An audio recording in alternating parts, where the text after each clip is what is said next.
Bismillahirrahmanirrahim. Assalamualaikum warahmatullahi wabarakatuh.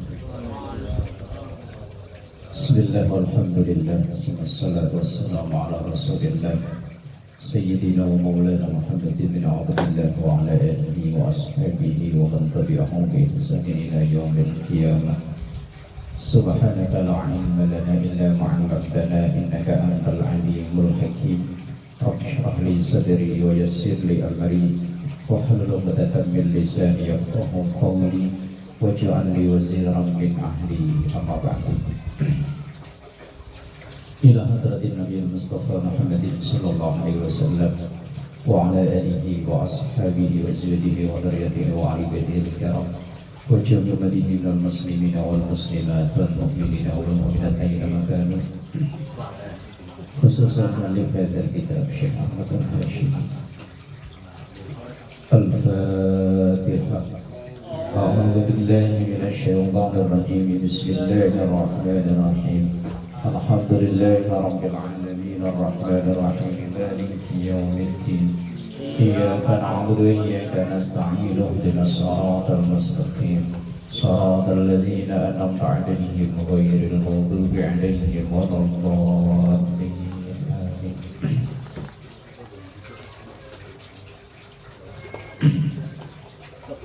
Hadis nomor 674, salamatur rajuli, gitu ya.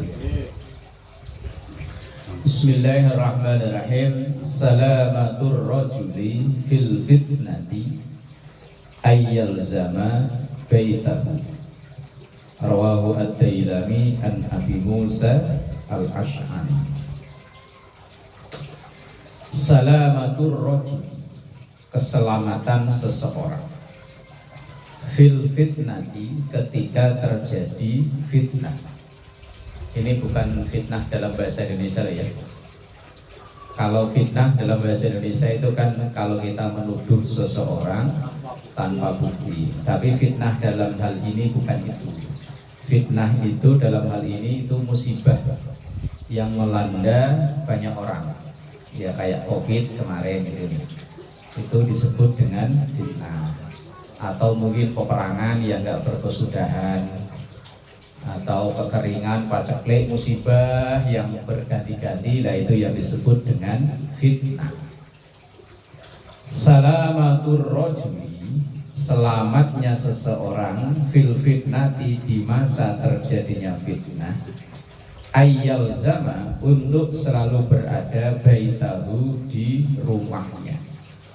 Oh, ternyata hadis ini yang dijadikan dasar lockdown.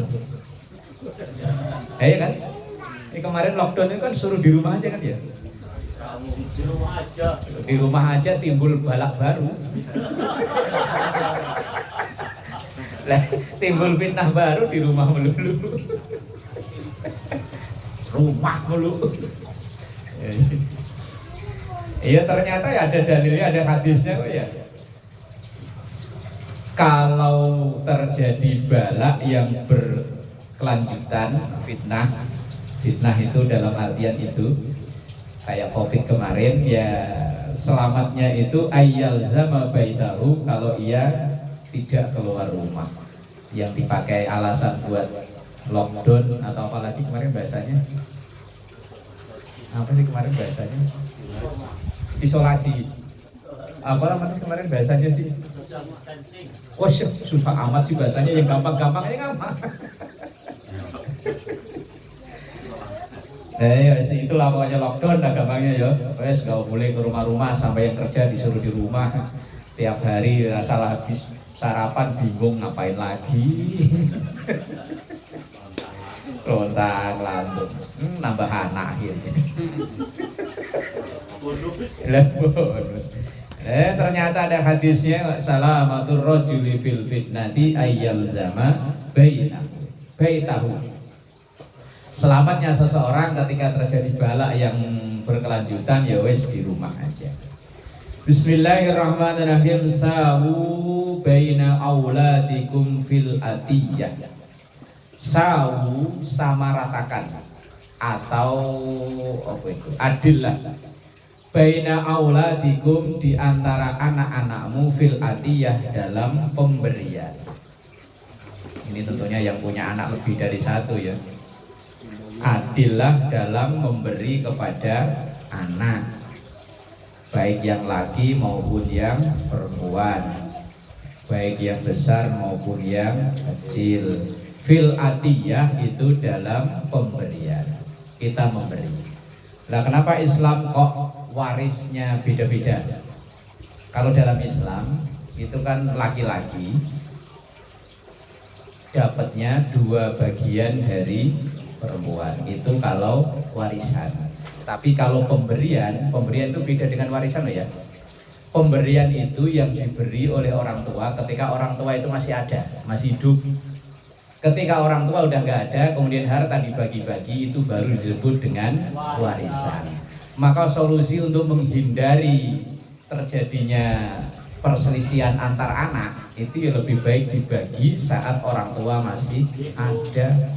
Tapi itu bukan warisan namanya, hibah atau pemberian. Pemberian itu ya bisa hibah, bisa wasiat, bisa apa namanya, macam-macam. Kalau wasiat itu diberikannya saat masih ada, masih hidup, baginya masih hidup, tapi nanti apa namanya, terimanya ketika orang tua sudah nggak ada, itu namanya wasiat. Kalau hibah itu langsung, umpamanya ini anak pertama, anak kedua, nih langsung umpama sertifikat lah, nah itu namanya hibah. Kalau wasiat, nah tadi udah dicatat bagi-bagi, ini anak pertama, anak kedua, anak ketiga, tapi nanti eksekusi penerimaannya setelah orang tua nggak ada. Kalau warisan, ya beda lagi. Warisan itu memang dibagi ketika orang tua sudah nggak ada, kemudian setelah menyelesaikan kewajiban dari orang tua itu, misalnya ngurus pemakaman, terus biaya ketika sakit, apakah ada pinjaman atau enggak, diselesaikan dulu semuanya, selesai, baru dibagi waris. Kalau kita mah dipukul rata, pokoknya asal pemberian orang tua disebutnya warisan.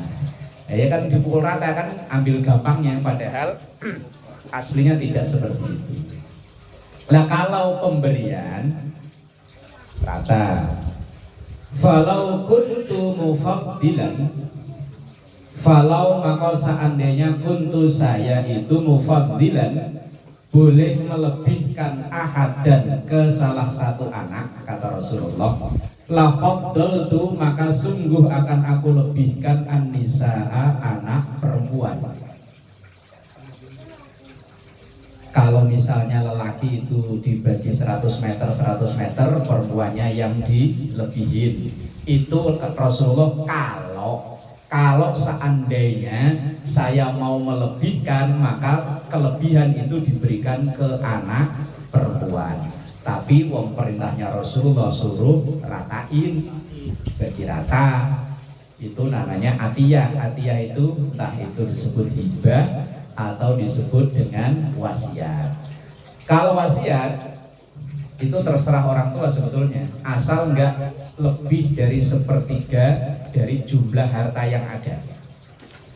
Kalau lebih dari 1/3, yo wis namanya bukan wasiat lagi, lah apa namanya. Nah dalam Islam itu sebetulnya kan udah jauh-jauh hari diantisipasi biar antar anak itu tidak berselisih. Betapa banyak ya kasus saudara kandung, kakak adik berselisih, ribut gara-gara warisan. Nah dalam Islam itu udah ada hibah, udah ada wasiat, ada warisan. Maka untuk menghindari lebih baik yo hibah itu tadi, kalau nggak hibah yo wasiat. Walau kuntu mufaddalan ahadan la faddaltu nisa, kalau seandainya saya mau melebihkan kala Rasulullah, maka akan aku lebihkan pemberian itu ke anak perempuan. Rawahu at-Tabrani, hadis yang diriwayatkan oleh Imam At-Tabrani. Bismillahirrahmanirrahim. Sawwu, luruskanlah kalian sufufakum, barisan-barisan kalian.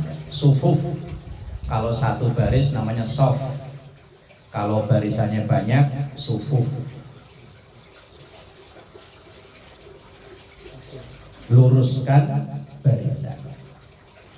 Saya pernah mampir sholat di daerah Pondok Kopi, dekat kuburan Pondok Kelapa daerah situ. Itu ada masjid dekat Pul Taksi kalau nggak salah zaman dulu.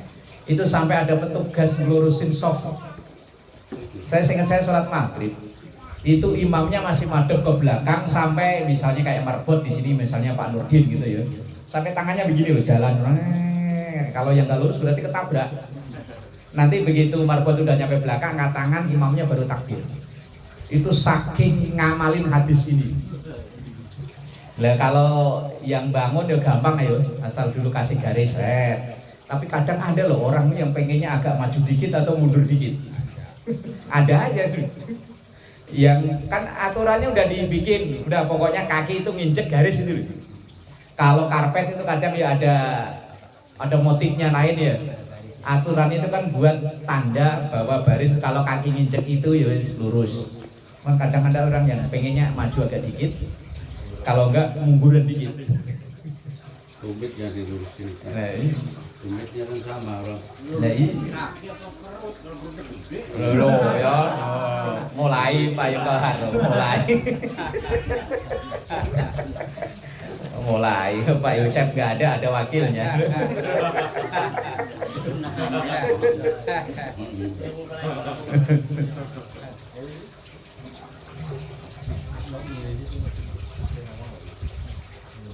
Fa inna taswiyatas sufuf, karena sesungguhnya meluruskan barisan, min iqamatis sholati, ini masuk dari mendirikan sholat atau kesempurnaan sholat. Memang orang berjamaah itu kan harus tahu ilmunya. Jangan sampai kita berjamaah tapi gugur nilai berjamaahnya. Di antaranya yang paling sering itu membarengi gerakan imam. Kecuali memang darurat, dia berada di jauh dari imam, kemudian imamnya tuh suaranya kecil, atau pakai mic tapi micnya gerak-gerak.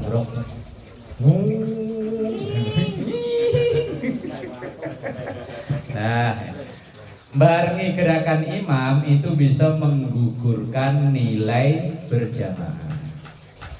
Makanya yo kita sebagai makmum itu nunggu imam itu sempurna gerak, kita baru gerak. Yang sering terjadi itu kalau orang makmum masbuk kalau sholat sendirian, mungkin udah pernah saya contohin kali ya. Nah ini umpama peragaan ya. Ini imam. Kalau sholat cuman berdua, nah ini makmum harus berada di sini, berada di sebelah kanan mepet ke imam. Nanti kalau kita jadi makmum yang kedua, nah contohnya korek ini. Ambil satu lagi Pak Ustadz, mau Pak Ustadz. Dua Pak Ustadz. Umpama ini simulasi biar enggak, sekarang masih sering saya melihat ini orang keliru. Kalau kita jadi orang yang kedua dari makmum ini, jangan di sini. Atau jangan di sini. Tapi di belakang sini. Nanti yang ini mundur. Nah terus kalau kita datang lagi, kalau memang ini posisinya pas di belakang imam, ini di sini, maka kita di sini. Terus selang-seling sampai mentok. Kadang ada yang ke sono, yang kesininya nggak ada. Ini karena mungkin musuhan kali. Kalau yang sono dia ngamalin pahalanya gede ya. Jadi apa itu dia? Iya, ini mungkin musuhan. Begitu datang, ya dia langsung sini. Begitu datang lagi, ya musuh lagi sini terus. Oh, keliru ini aturannya. Lah kalau yang sebelah kanan pahalanya lebih gede, mending imam jangan di tengah Pak. Pojok sono paling pinggir. Lah iya paling pinggir kan. Biar makmumnya berada di sebelah kanan terus. Bukan begitu ya. Ini yang masih sering itu terjadi. Ini makmum pertama. Nanti ini makmum kedua itu biasanya kalau nggak di sini malah di sini. Nah, ini keliru, kecuali memang tempatnya nggak memungkinkan. Misalnya belakangnya udah tembok, Lah kalau tempatnya longgar, kita yang makmum kedua di sini. Lah ini yang repot kalau ini nggak ngerti. Kokoh aja di sini. Kayaknya musuhnya lah. Kayaknya gue tarik. Tarik. Iya, tarik lagi. Tarik. Mundur dul. Parkir. Iya, ini no. Ini kadang ketika berjamaah itu masih sering saya jumpai yang modelnya gitu, belum memahami aturan soft dalam sholat. Lah kalau kita membuat barisan baru, jangan di ujung kanan atau di ujung kiri, tapi di belakang imam agak geser ke kanan. Misalnya imam sini ini barisan udah penuh, kita baru datang bikin di sini, bukan di pas belakang, tapi agak geser ke kanan dikit. Dan orang yang di belakang imam sebelah kanan ini orang yang siap berani menggantikan imam saat ini suatu saat imam batal di tengah. Misalnya imamnya ini batal, entah karena kentut atau entah karena apa, imam langsung mau duduk terus ya monggo, atau mungkin kalau ada kayak al-bajirin sih bagus, ada pintu ke kanan kan langsung. Lah ini agak maju, kemudian melanjutkan imam. Yang repot imamnya batal, ini nggak ngerti semua lagi. Begitu batal ikutan batal. Buar. Udahan ya. Udahan Pak Imam. Udahan. Repot. Kadang-kadang itu kan. Kadang-kadang kalau saya lihat di belakang imam itu yang preman itu Ustaz. Banyak itu agak ngerti dia di belakang imam begini. Yang ngerti ya lagi kagak geser itu orang. Dan begini loh. Ada kaidah dalam kitab Faraidul Bahiyah itu al-itharu bil qurbi makruh. Mempersilahkan orang untuk mengisi shop yang lebih di depan hukumnya makruh. Kita jangan sok tawadu kemudian mempersilahkan orang, sudah silakan pancing ke depan. Itu kita kena hukum makruh. Jangan mempersilahkan orang, pokoknya kita maju aja. Asal ada kosong maju. Kecuali memang yang tadi posisi di belakang imam, kalau kita memang merasa nggak mampu, ya jangan berdiri di situ. Nah, agak geseran sini atau ke sini. Lah kalau nggak ada orang, ya wes nggak ada orang, ya wes geser. Itu tadi saya bilang Lah, preman. lah kadang yang bisa malah maunya di belakang mulu, ya preman lah yang maju. Ya, jangan disalahin premannya juga. Yang bisa betul. Lah ini. Iya premannya pakai kaos oblong. Mau kaos oblong, mau pakai tato. Ya sebetulnya memang nggak ada prioritas, cuman dia harus siap menggantikan kalau bermasalah di imamnya. Dan yang sering masih saya lihat itu tadi itu al-itharu bil qurbi makruhun. Mempersilahkan orang untuk menempati shaf yang lebih depan itu hukumnya makruh. Yang kena makruh itu orang yang mempersilahkan itu. Nah kita kan sering kan gitu ya. Mau Jumat, mau duhur, mau apa, pokoknya kita memilih di belakang, kemudian mempersilahkan orang untuk maju ke depan. Nah itu yang kena hukum makruh. Pokoknya asal udah kosong maju. Nah anak kecil asal dia udah mumayyiz nggak masalah. Mumayyiz itu artinya dia udah tahu ini najis ini nggak masalah sebetulnya. Bahkan dulu di kampung saya ada namanya Kiai Fauzan. Itu barisan depan diisi semua anak kecil. Ya termasuk saya dulu santrinya di situ. Pokoknya kalau maghrib, pokoknya azan itu santri udah duduk depan sambil sholawatnya eling sira menuso lanang wadon padha nemeno ngaji. Ya ora ngerti kan. Mumpung durung ketekanan molo eka jurupati. Sholatu wassalamu. Itu yang barisan depan, kedua, ketiga, pokoknya diisi anak kecil semua. Baru orang tua. Dulu saat itu konon katanya, saya sih nggak tahu. Awalnya banyak yang protes. Kenapa Kiai menerapkan begitu? Ya alasannya beliau ini tarbiyah untuk didik. Anak kalau di belakang ya kayak kita ya nasibnya ya. Mbak Selamat aja sampai lari ke sana ya. Tapi ya tadi kadang ya ada yang, wah anak kecil nggak boleh. Wow. Padahal nggak begitu.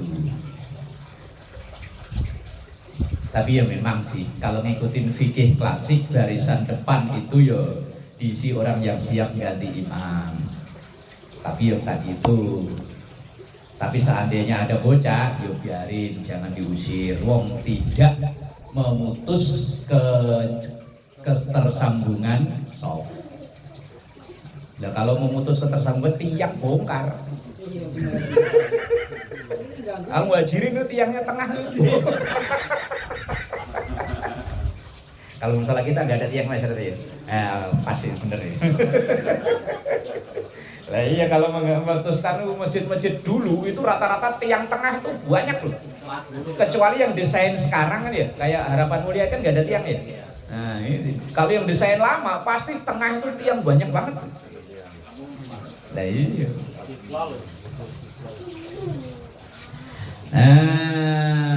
Fa inna taswiyatas sufufi min iqamatis sholati. Karena meluruskan shaf itu termasuk kesempurnaan salat. Biasanya kalau imam tuh minta mami biasanya minta mami sholat biasanya kalau imam. Oh nanti ada redaksi beda Pak Ji? Ada beda ya? Beda. Ada perawinya beda. Kalau ini kan Bukhari Muslim. Nanti ada tahun di kitab ini atau kitab lain. Saya udah pernah ngecek ada beberapa redaksi. Ada minta mami sholat, ada beda lagi. Cuman kalau saya yang karena saya ngajinya kitab ini ya pakai kitab ini. Sawwu sufufakum fa inna taswiyatas sufuf min iqamatis shalah. Redaksinya yang ini.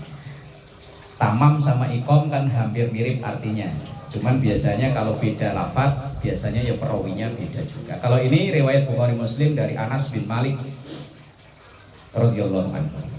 Bismillahirrahmanirrahim 677. Samillah wa qul biyaminik wa qul mimma yalik. Rawahu Syaikhan juga. Nah, ini etika makan ini. Samillah, sebutlah nama Allah. Wa qul dan makanlah biyaminika dengan tangan kananmu. Wa qul dan makanlah mimma yalika yang ada di dekatmu. Ini hadis ini asbabul wurudnya. Asbabul wurud itu sebab-sebab adanya hadis ini. Kalau ibarat undang-undang itu ya undang-undang itu sampai ada biasanya ada kejadian.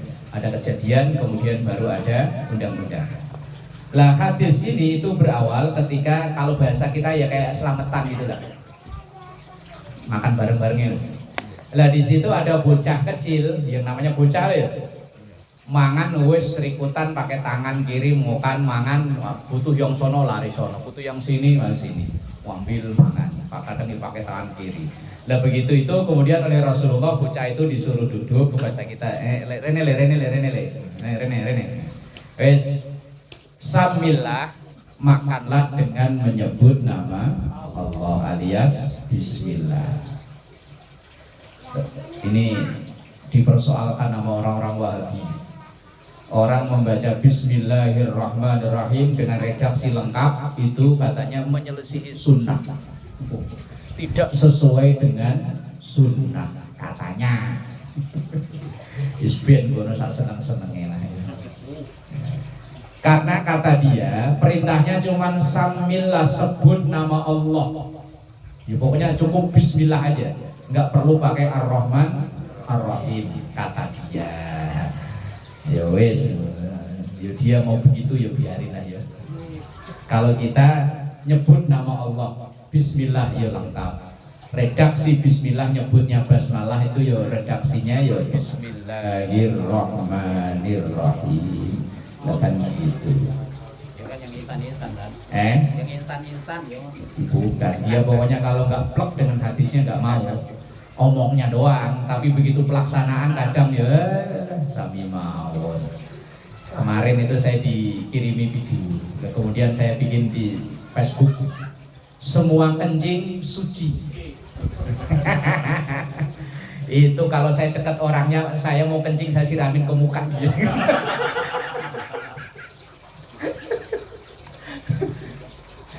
Ya Allah, kata dia semua kencing itu suci. Bahkan sampai kencing babi itu suci.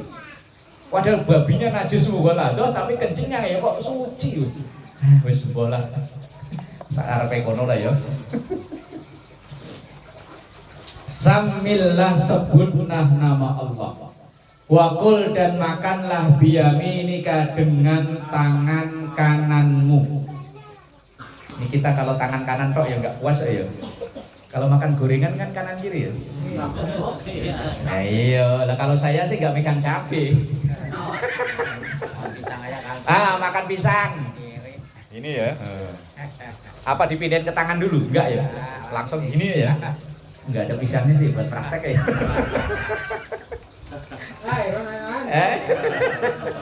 Ya kalau kita makan pisang kan gini kan ya. Langsung begini apa pindahin dulu? Langsung lah ya. Kelamaan pindahin mas. Makan gorengan ya kanan kiri, makan ini ya cendok kartu. Rasulullah nyuruhnya wakul biyamini. Tapi ya karena ini perintah kan bukan perintah wajib.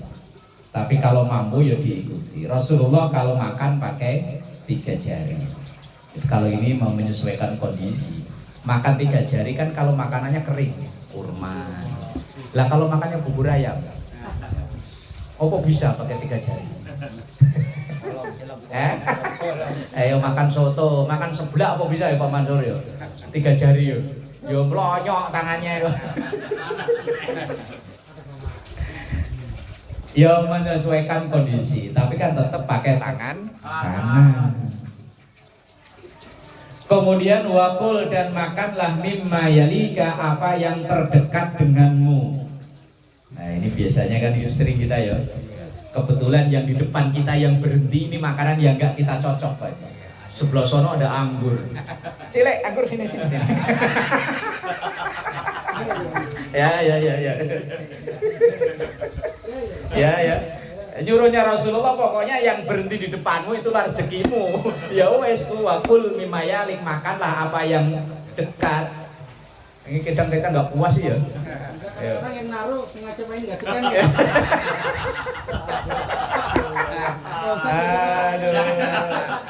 Berhenti depan kita rengginang ya. Rengginang udah gorengnya udah kayak kelihatan setengah mateng. Kalau yang naruh nggak tahu, nggak kenal tahu. Sengaja. Wakul mimma yali. Lagian tapi kalau kita minta tolong ke orang kan masih pantas nih ya.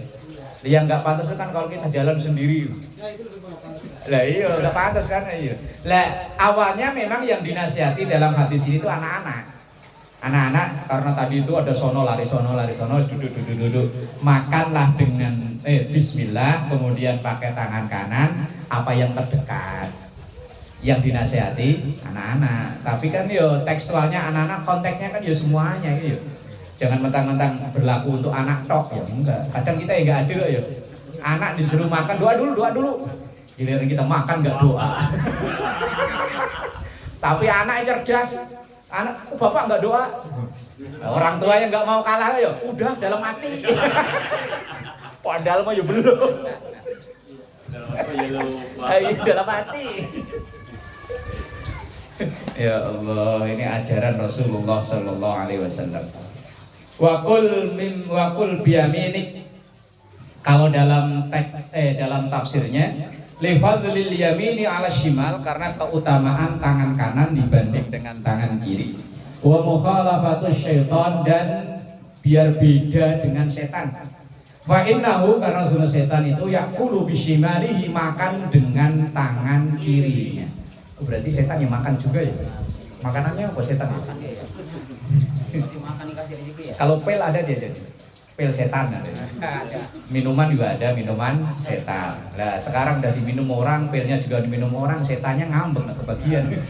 Makanannya cabai dia. Oh, cabai makanannya. Cabai setan. Iya, makannya ke tangan kiri ya. Iya benar.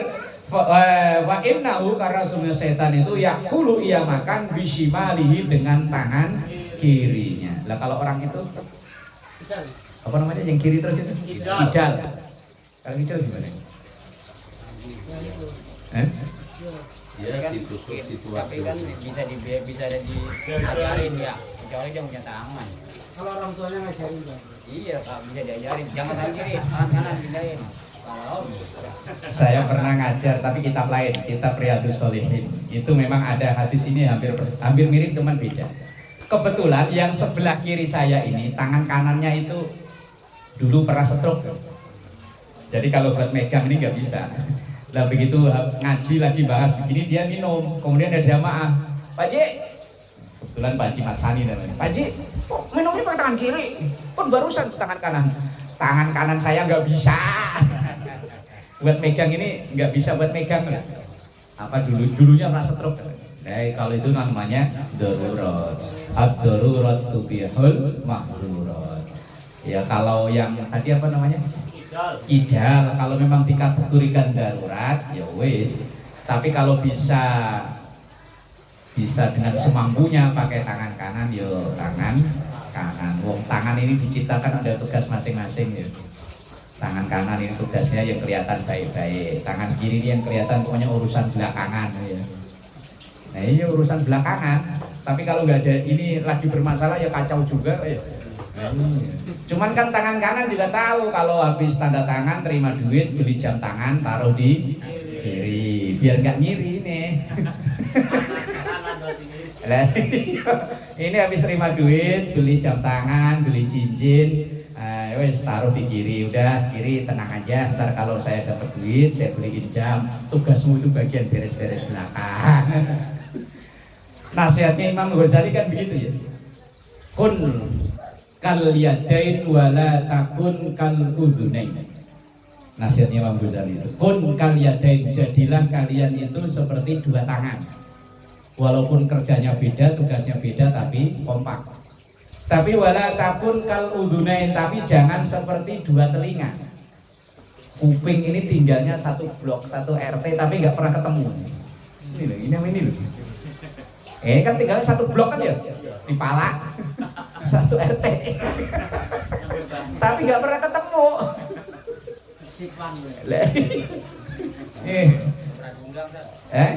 Diundang juga nggak mau Pak Ji, kanan main yuk sini, nggak mau ini. Nah kalau tangan nggak perlu diundang, yang kiri gatel kanan garukin dong, nggak langsung pokoknya gatel. Kalau berat yuk nggak usah ya. Maka nasihatnya Imam Ghazali itu jadilah seperti dua tangan, tapi jangan jadi seperti dua telinga. Dua tangan ini letaknya jauh, kan jauhan tangan ya daripada kuping. Ya kadang di masyarakat itu kan ada orang yang karakternya kayak tangan, tapi kadang ada karakternya kayak kuping. Biar dinasihatin kayak apa, ayo main, nggak mau. Kalau sini pakai anting, ya sini pakai kuping. Bismillahirrahmanirrahim. Sayati alaikum zaman. Sayati akan datang. Berarti saat itu belum datang. Kalau sekarang ya belum. Sa itu artinya akan. Yati datang. Sayati akan datang. Alaikum menimpa kalian zamanun, satu masa, satu keadaan, satu kondisi. La yakunu fihi, yang tidak ada di dalam zaman itu, a'azza min salasatin, yang lebih sulit, lebih langka dari tiga hal. Suatu saat nanti akan ada satu masa yang tiga hal ini sangat mahal, sangat istimewa. Berarti di zaman Rasulullah dulu belum. Nah, kalau zaman sekarang ya wallahu alam, mungkin sudah, mungkin. Pertama, a'azza min salasatin, lebih sulit, lebih mahal dari tiga hal.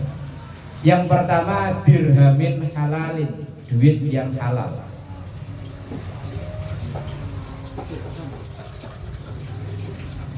Saya pernah nanya ke seorang kiai yang saya anggap beliau itu orang apa ya, jujur, lurus.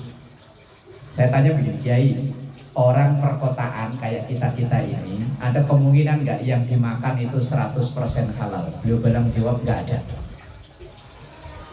Lah kok bisa ya, coba udah pakaian yang kamu pakai tuh, bahannya dari apa, prosesnya gimana, apakah campurannya ada najis atau enggak, ya enggak tahu.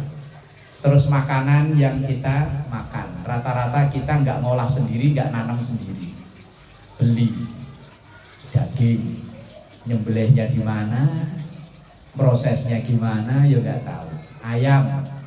Ayam yang kita makan itu motongnya halal atau enggak, ya nggak tahu. Terus maka zaman sekarang kata Kiai, terus kira-kira ada yang halal Kiai? Ada kalau mau. Opo ini? Kalau ada hujan, mangap. Nah itu halal 100%. Kalau nunggu jatuh dari genteng belum tentu. Siapa tahu ada tai kucing di atas. Atau kalau enggak yang punya genteng enggak ridho, enggak ikhlas, air yang jatuh dari gentengnya kita minum.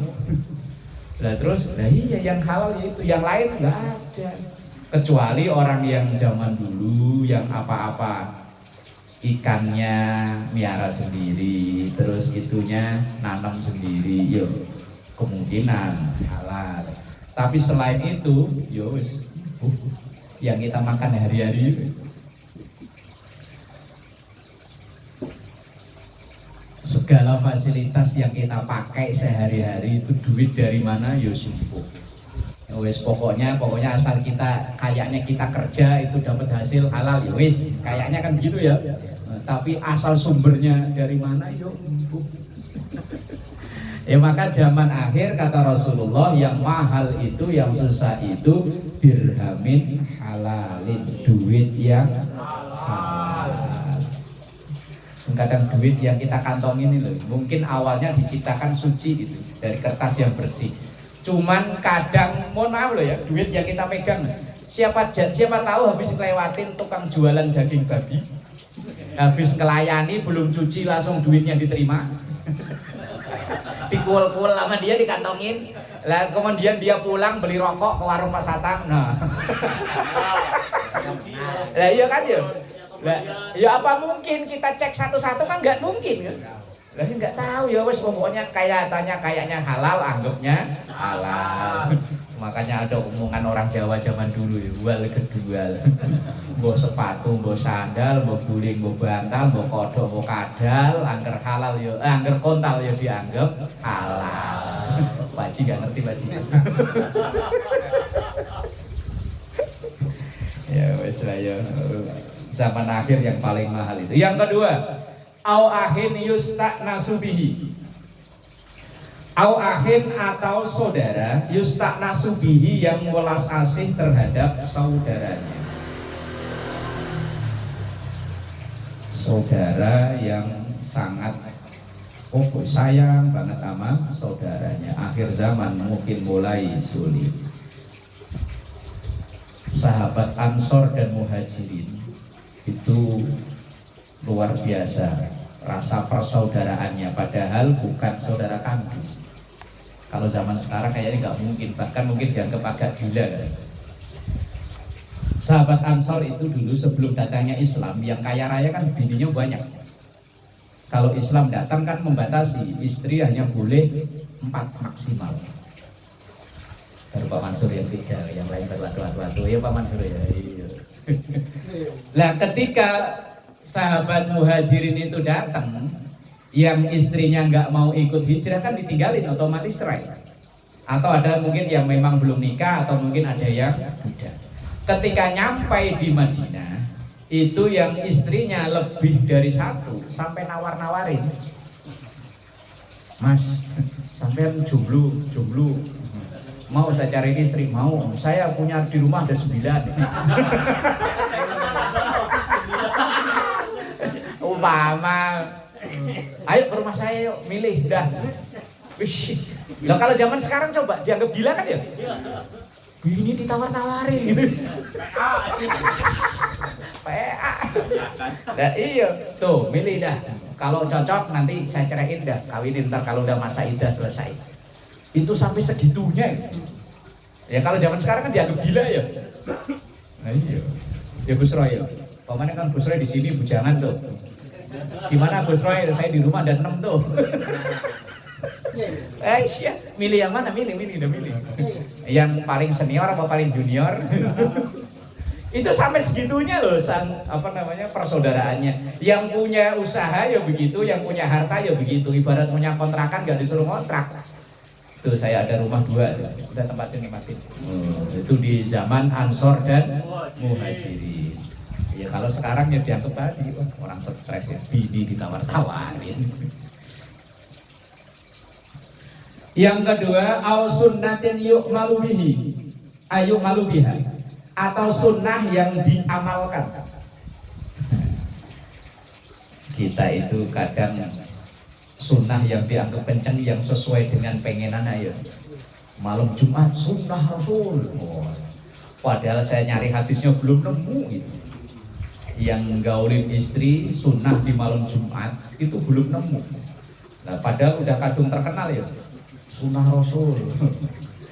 Sunnah Rasul malam Jumat itu baca surat kafi, baca sholawat, baca ibadah yang lain, sholat tahajud, Nah ini cuman pengen gitu doang ada ngatasnamakan sunnah Rasul.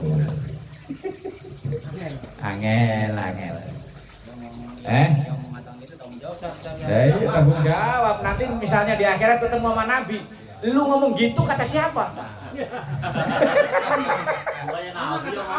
Kata ono yang mana ya, tunjuk mana orangnya. Saya gak ngomong gitu. Maka Rasulullah itu bilang, orang man kadzdzaba alayya muta'ammidan falyatabawwa maq'adahu minan nar. Siapa yang ngomong ternyata bohong dengan ia sengaja mengatasnamakan aku, maka sudah ada tiket ke neraka.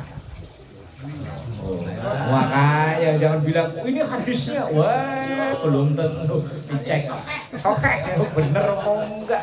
Ngomong sunnah Rasul ayo. Ya, sunnah Rasul. Tinggal timbang pengen aja bilang sunnah Rasul segala. Mak pengen gitu ada beres enggak sunnah Rasul. Iya.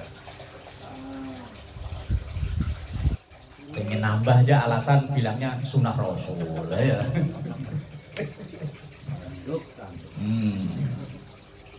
Ya Allah, Bismillahirrahmanirrahim. Sayyidul istighfar. Wah, kalau ini banyak yang hafal ya. Dulu seingat saya si Padil malah sering puji-pujian pakai ini nih. Cuman saya lupa lagunya.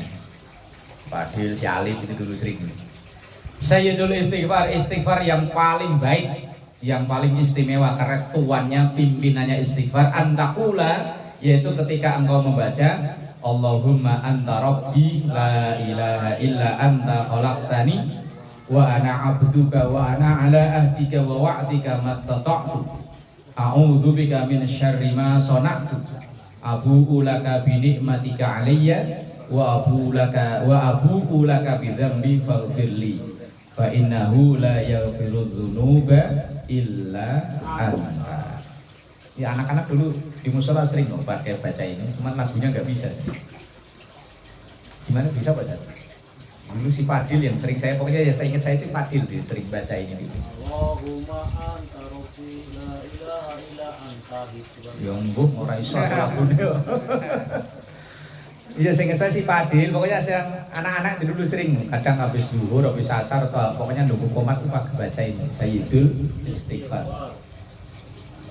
Allahumma ya Allah, anta engkaulah Rabbi Tuhanku. La ilaha illa anta, tidak ada Tuhan yang patut disembah illa anta kecuali engkau. Khalaqtani, yang engkau telah menciptakan aku, wa ana dan saya abduka hambamu. Wa ana dan saya ala ahdika, berada di bawah janjimu, wa wa'dika dan ancamanmu, mastata'tu yang saya tidak mampu, tidak kuasa. A'udzu, aku berlindung bika kepada engkau, min syarri ma sana'tu, dari keburukan perilakuku, apa yang aku perbuat. Abu ulaka binikmatika, saya akui untukmu atau saya mengetahui untukmu, binikmatika dengan nikmatmu, alayya kepadaku. Wa abu, dan saya tahu laka kepada engkau, bidzambi dengan dosaku. faghfirli, maka ampuni aku. Fa innahu, karena sesungguhnya la yaghfiru, tidak ada yang memberi ampunan adzunuba, dosa-dosa, illa anta, kecuali engkau. Ini sayyidul istighfar. Ya gampang-gampangnya astagfirullah, astagfirullah. Tapi kalau pengen lengkap, pengen yang istimewa yang diajarkan oleh Rasul, ya istighfar yang ini. Ya, apakah nggak boleh yang lain? Yang lain yang monggo, yang awam atau yang umum kita dengan astagfirullahaladzim minimal itu, atau astagfirullah Bismillahirrahmanirrahim. Sayyidul ayyam, hari yang istimewa, atau sayyidul ayyam itu tuannya hari, penghulu hari. Indallah, di sisi Allah, yaumul jum'ati, itu hari Jumat. A'dhamu, lebih mulia, lebih agung, min yaumin nahri, daripada hari raya Idul Adha, wal fitri, dan hari raya fitri.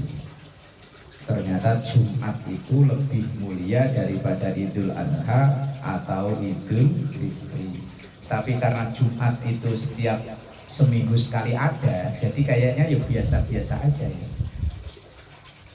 Orang itu lebih nyesel ketinggalan sholat id daripada ketinggalan sholat Jumat. Kalau ketinggalan sholat id itu kayaknya ruginya sampai dibela-belain ya. Tapi kalau ketinggalan sholat Jumat di tengah-tengah aja. Saya itu pernah diomel-omelin orang gara-gara nyari khotib Idul Fitri, khotibnya nggak datang. Akhirnya yang naik khutbah ya seadanya. Begitu selesai saya pulang, wah langsung dimasak. Wah Pak Ustadz ini gimana sih? Sampai ada satu orang yang, ya mohon maaf ya, orang yang jarang-jarang sholat lah. Begitu selesai salam-salaman muter kan, ketemu di depan gerbang kan. Saya mau pulang kampung, langsung cegat, Ustadz, giliran saya mau sholat malah imamnya nggak datang. Langsung saya jawab, kan saat itu seingat saya Idul Fitrinya hari Jumat. Pak, ntar kan hari Jumat, ntar Jumatan, wah enggak, ntar imamnya nggak datang lagi.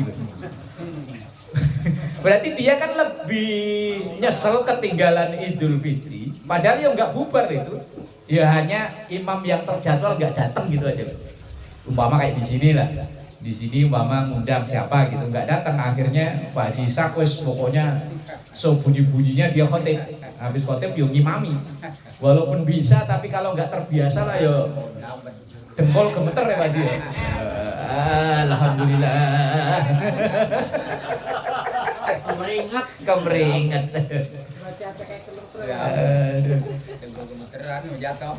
Akhirnya ya wes lah ya, makanya masih banyak awam kita itu ya, tadi. Padahal dalam hadis ini hari Jumat itu lebih istimewa daripada nahar itu Idul Kurban, wal fitri dan Idul Fitri. Wa fihi, dan di hari Jumat itu khamsu khisalin, ada 5 kejadian besar. Fihi, di hari Jumat itu khalaqallahu Adam, Allah menciptakan Nabi Adam. Wa fihi, dan di hari Jumat itu uhbito, diusir atau dikeluarkan minal jannati, dari surga, ilal ardi, ke bumi, atau dipindahkan dari surga ke bumi. Wa fihi, dan di hari Jumat itu tuwfiya, diwafatkan Nabi Adam alaihissalam.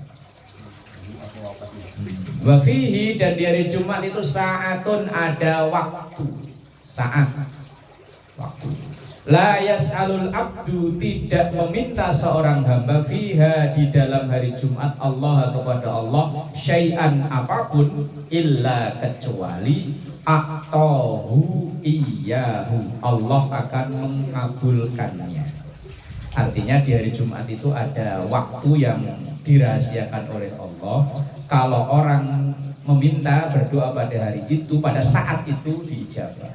Sebagian ulama mentafsiri ini yaitu ketika khotib duduk di antara dua khutbahnya.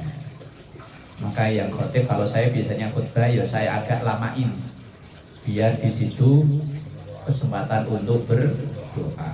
Cuman kadang kalau Jumatan mau ngantuk ya. Jumatan datang duluan, yang dicari kalau nggak tiang ya dinding. Begitu khotib langsung alhamdulillah, langsung bismikallahumma ahya wa bismika. Apalagi khotibnya bahasanya halus gitu ya. AC-nya adem. Khotibnya kayak orang nembang. Ittaqullaha haqqa tuqatih wa la tamutunna illa wa antum muslimun. Kita langsung keluar.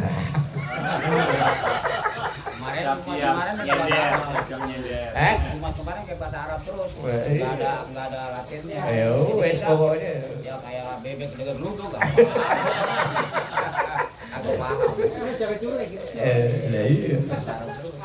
Rasulullah itu ketika berkhutbah itu kayak panglima perang yang memberi komando pasukan.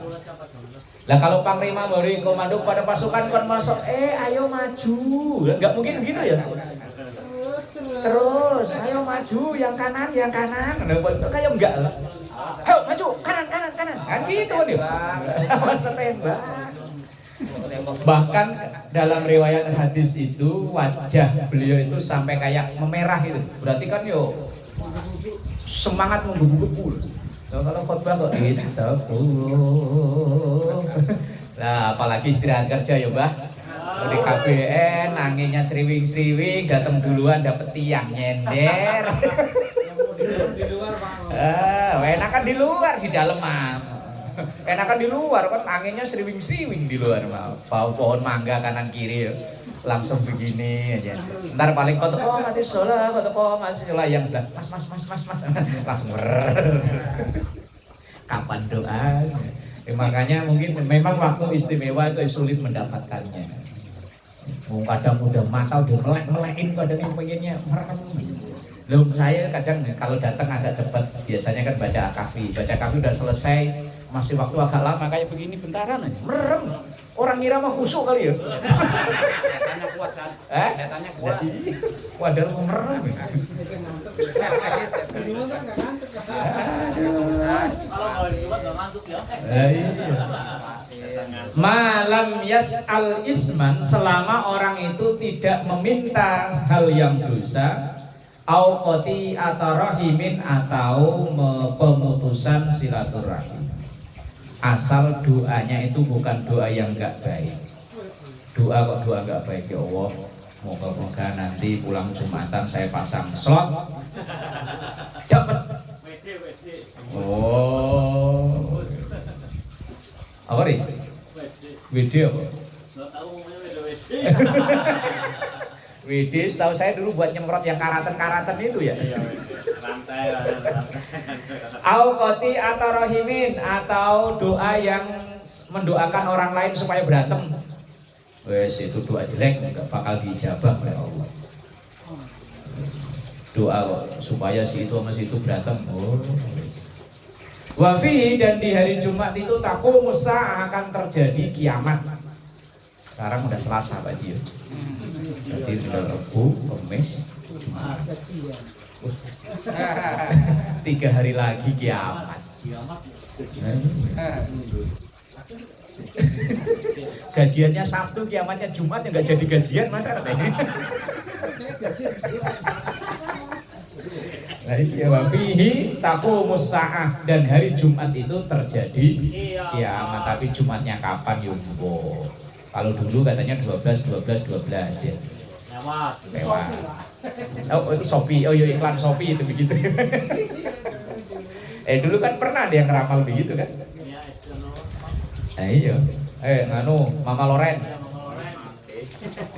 Wa ma min malakin muqarrabin wala sama'in wala ardin wala rihin wala jabalin wala hajarin illa wa huwa musyfiqun min yaumil jumu'ah. Wa ma min malakin, dan tidak ada satu malaikat pun muqarrabin, malaikat muqarrabin. Wala sama'in dan langit, wala ardin dan bumi, maksudnya penduduk langit dan penduduk bumi. Wala rihin dan tidaklah angin, wala jabalin dan tidaklah gunung, wala hajarin dan batu. Illa kecuali wahua mereka itu musyfiqun, ngarep-ngarep, rindu, kangen min yaumil jum'ati, hari Jumat, yang diharap-harap hari Jumat. Kalau dulu saya sekolah ini saya harap-harap hari Jumat ini. Karena Jumat libur. Di kampung saya kan, kecuali yang negeri ya, orang kerja-kerja juga Jumat liburnya. Tukang, apa yo Jumatnya libur. Yang diharap-harap ya memang hari Jumat. Makanya kalau malam Jumat itu ya yasinan-yasinan, yang mendem ya mendem. Habis gajian megang duit ya mendem. Yang yasinan-yasinan, yang tahlilan-tahlilan, yang baca berjanji-berjanji, yang di perapatan yo mendem. Makanya ya hari Jumat yang ditunggu-tunggu. Mana sekolah itu kalau Kamis sore seneng, besok libur. Kalau di sini yo biasa aja ya. Udah Jumat ya. Jadi takut. Meskipun takut. Takut di sini, di mana takut? Ini ada parah ya. Syafiq itu kan orang yang merindu. Bahwa alam kok dimaknai takut. Masa takut sama hari Jumat? Oh mungkin takut sama hari kiamatnya kali. Kalau dimaknai takut, di situ mana apa bahasa? Takut. Coba tercari syaratnya lah. Mungkin ya wallahu alam ya, wallahu alam la awasaf. Itu yang dimaksud adalah takut dengan kiamatnya itu. Kalau itu musyfikun dimaknai takut dengan kiamatnya itu. Iya di Jumat itu. Nah begitu maksudnya. Itulah Allah shawab. Wallahu alam ya, yang benar yang mana. Tinggal nanti dicek lagi. 3 hari lagi ya? 3 hari lagi masih sekarang Selasa malam Rebo. Siap deh, siap. Ya wes pokoknya kalau ada pantangan makan aja lu tinggal 3 hari ini. Wallahu a'lam bishawab.